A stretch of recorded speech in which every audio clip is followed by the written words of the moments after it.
Hi, it's Sandy Wyllie. Welcome to my mental health channel, Inside My Holes, where I wipe away the stigma of mental illness by talking about my own personal struggles, having borderline personality disorder, complex post-traumatic disorder, anxiety disorder, panic attacks, severe depression. I talk about my narcissistic mother who used to beat me up, my paranoid schizophrenic father who was in and out of mental institutes all my life, my unethical psychologists who raped me, all the different therapies I've been in, and a plethora of other mental health related topics. But I only come on as a former patient of almost 20 years. I am not a licensed therapist. I do not hold a degree in psychology, so I cannot diagnose you or give you a professional opinion. All I ask in return of you is your kindness and respect in the comments. Please be kind to me, be kind to other people. We don't need to agree on everything, but we always need to show each other respect and kindness. Now, if you are new to my channel, welcome. Please hit that little box on the lower right-hand corner that says subscribe. That way you'll be notified every time a new video pops up of mine. It's 100% free. If you like what you see, give it a thumbs up. Today's topic is emotional dumping. Okay, have you ever heard of that word, emotional dumping? Think of a dump truck. Think about a person that comes along and puts all their baggage, okay, all their problems, everything they're dealing with into that dump truck, and then just backs it up right onto you. Now, it's also called trauma dumping. What is it? It's oversharing personal details of your life with someone, okay? Dumping all your problems onto someone else's lap. Whether they asked you to or not, it does not matter. This oversharing is unhealthy, and it's coming from a trauma response from the other person. Usually people who overshare like this are narcissistic. When I first met my ex-best girlfriend, Holly, she did this emotional dumping all the time with me. In fact, all my girlfriends did emotional dumping on me. That's why I don't have any girlfriends anymore, because I refuse to be, dumped on. It's very draining. It drains a person. It like takes everything out of you. It gave me headaches. It gave me panic attacks. It gave me stomach aches. It made me anxious. It's just not a healthy way to have a relationship for one person to unload completely onto another.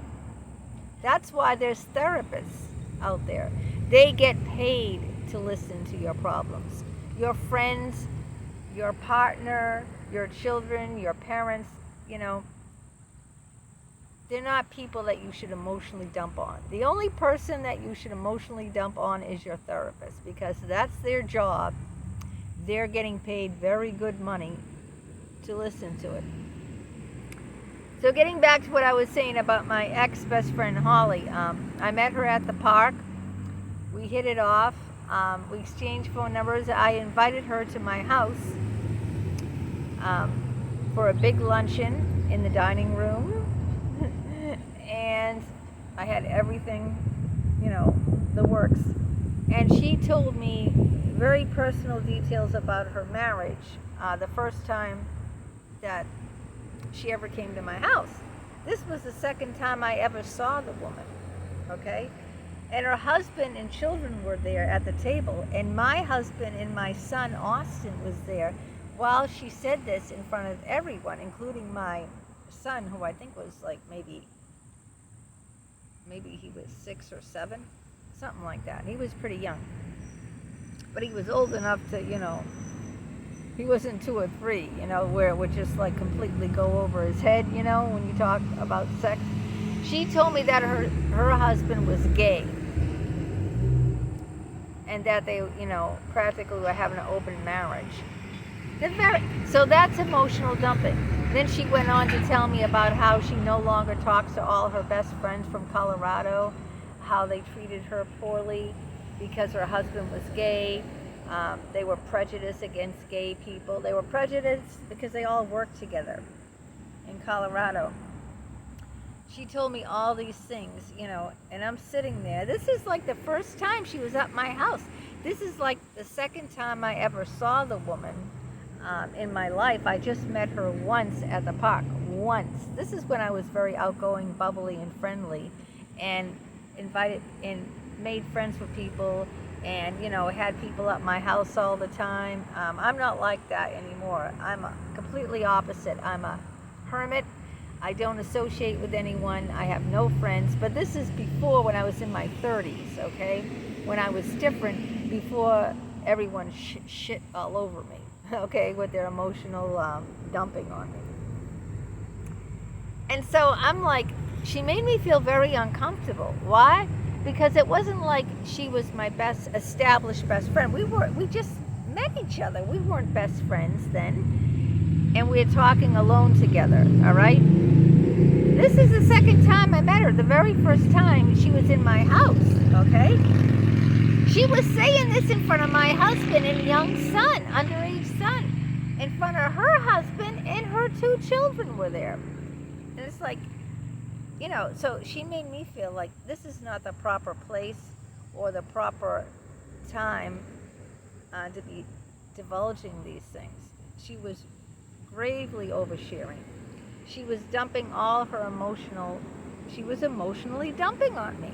And I felt very, very uncomfortable. But back then I was so desperate to have friends that I tolerated everything. I did. I tolerated everything. I had no boundaries. I let people walk all over me, and I just tolerated it. I put up with it. Now I don't put up with anything. So this is what she did. I'm going to give you the signs of emotional dumping. I come up with 2. You can watch this topic on there's other videos about this topic. They have, they say different things. They have 4 signs. I've come up with 2. The first one is conversations are all about themselves, okay? They never ask how you're doing. Or they might ask very briefly, how you doing? Good? But they'll answer you. I had this woman when I used to work at the mall. It was so funny. She was a customer, and I was a security guy, and I'd always see her come in. She treated me to lunch a couple of times. We were like on a friendly basis, and she would ask me, oh, how you doing? Good, good. She would ask me how I'm doing, and she would answer it. How do you like that? Imagine me asking you, how you doing? Good? You doing good? Great. And I answer it. You don't have time to answer it because I don't really give a shit how you're doing. It's just a greeting. Like, how you doing? Good? Oh, good. And then go on talking about them. And it's like, what?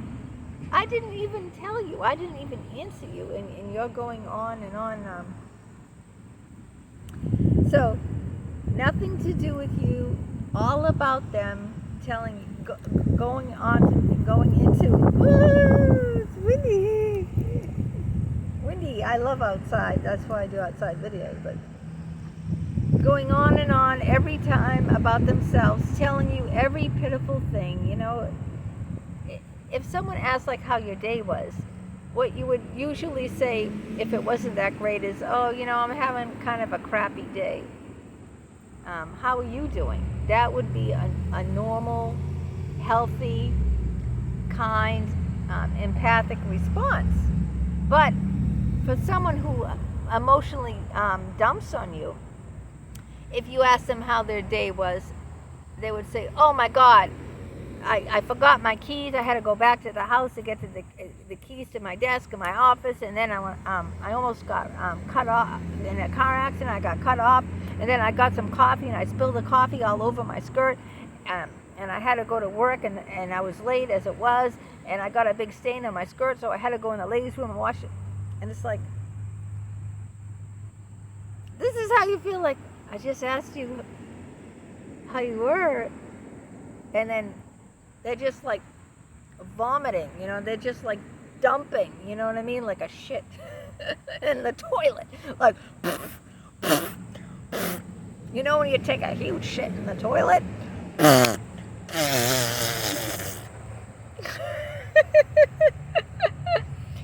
That's what they're doing. You had no idea when you said, how's your day going?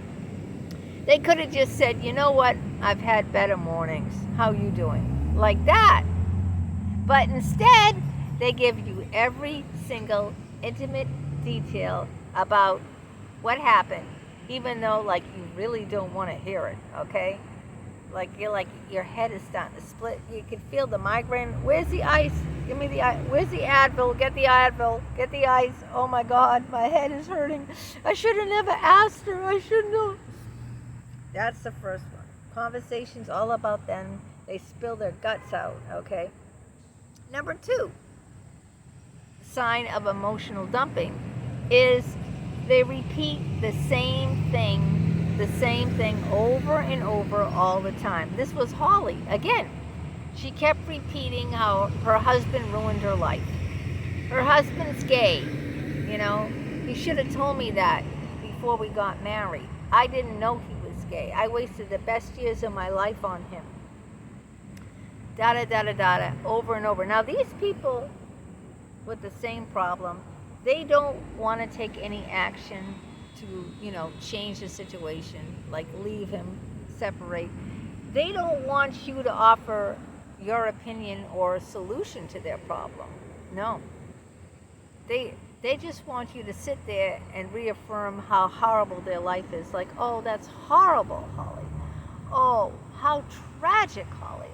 Oh, you know, that's what they want you to do. They don't want you to find a solution for their problem. They don't want to take any action against their problem, you know? All they want to do is complain. They're like Karens. Ever heard that term, Karen? I don't know where that term Karen came from, but they're the classic Karen. All they want to do is bitch, moan, and complain, and they don't want to do anything about it. And they don't want you to tell them what to do about it. All they want you to do is to reaffirm how horrible, how difficult their life is. Like they're martyrs. They're martyrs, okay? This is what they are. And it's just so draining. And that's why, you know, I didn't care to see Holly like for months. We'd go like maybe 3 to 6 months. When we were best friends now, we'd go like several months without seeing each other. And you just needed all that time in the meanwhile, just to recuperate from all the emotional dumping.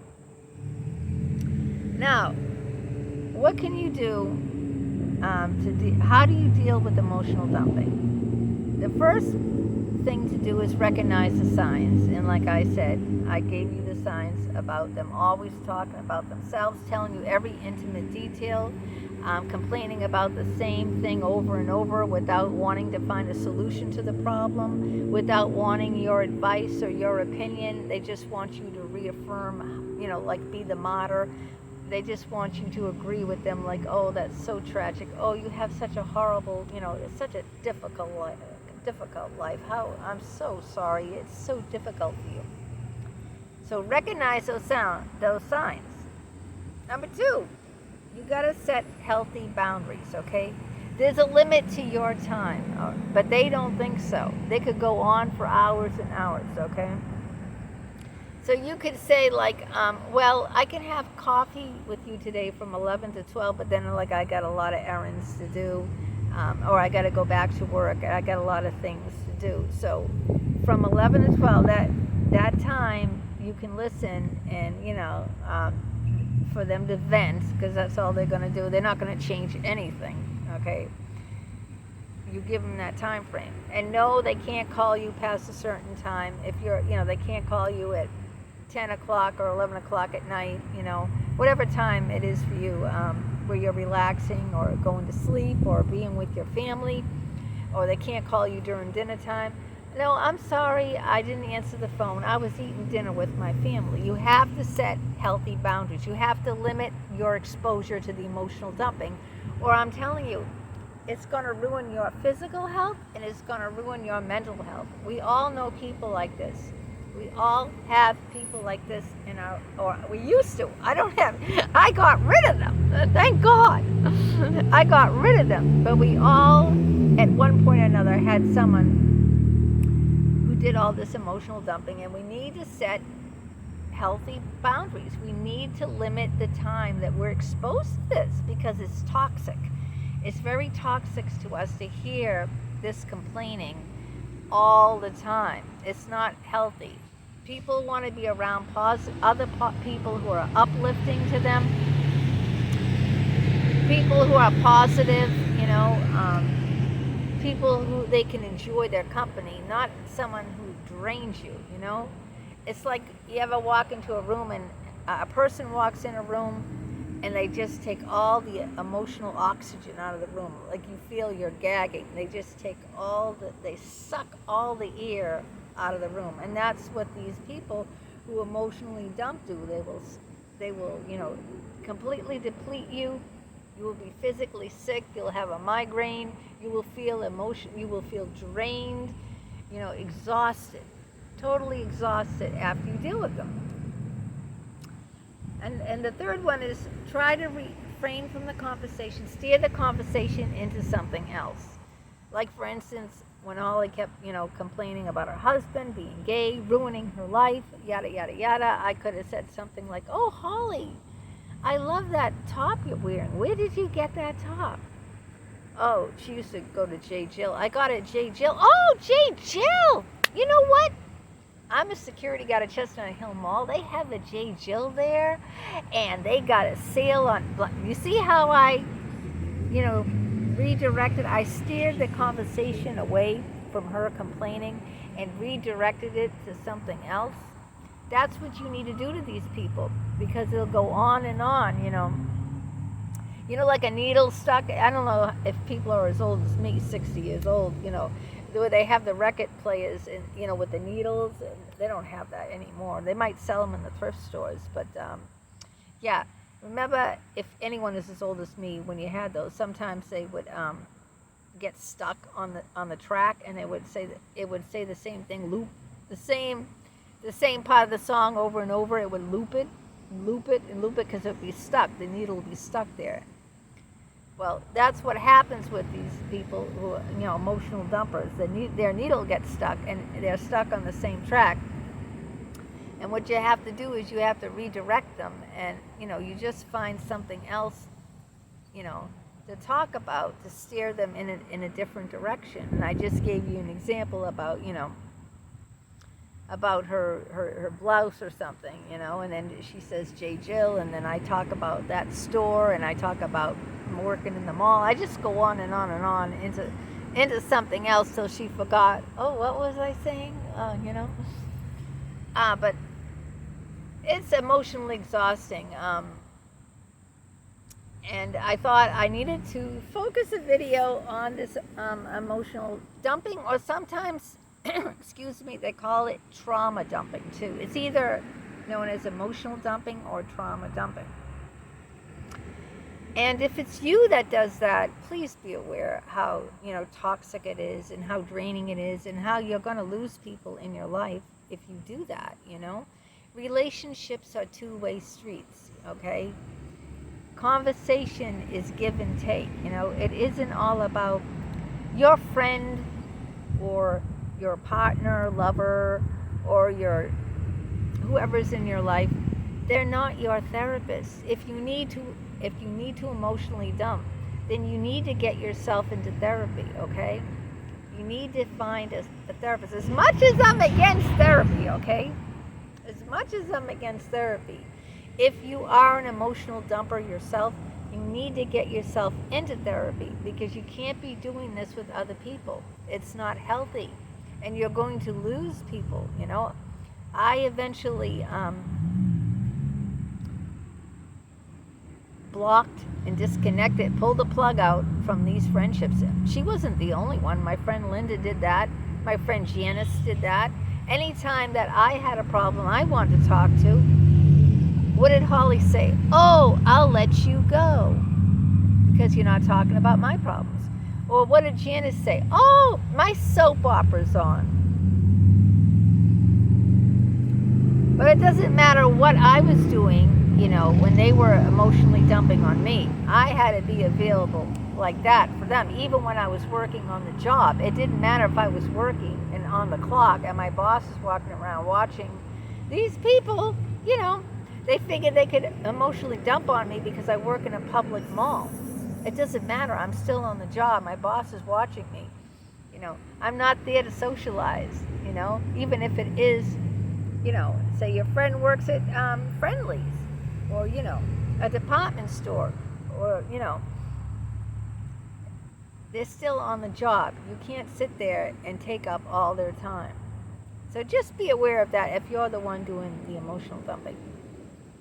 And if you're not, and you know someone who's doing it to you, like I said, recognize those signs, set the healthy boundaries, and, you know, steer the conversation somewhere else to talk about anything else except hearing, you know, all the details of the mess of their life. Okay. Keep those comments coming. I've got some new subscribers. Yay! I love it. I will always answer you back. I always appreciate your comments. You write me, I will answer you. I will respond. I won't ignore you. And I love to hear from you. I love to hear about your life, your personal life, whatever you want to share. No pressure. You don't have to share anything, but you can just say hi. But I will respond, and I appreciate my subscribers immensely. Thank you. Thank you from the bottom of my heart. All right, till next time.